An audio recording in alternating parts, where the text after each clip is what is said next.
have Motorola Moto G6 and let me show you how to enable developer options on the following device. So at the very beginning, let's enable the list of all apps, scroll down, choose settings, then you need to scroll down one more time to choose system. From the following options, let's choose about phone, and here you need to find the build number. Let's tap a couple of times on build number, and as you may notice, you are now a developer. So you can go back, and right here you can find the developer options. Let's go back again. Developer options should appear in the system right here under the backup.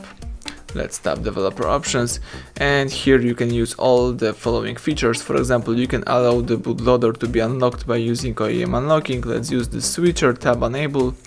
You may also enable USB Debugging, so you can tap OK right here and allow the USB Debugging. You may also enable report shortcut. You can also select mock location app, select debug app, and for example disable verify apps over USB.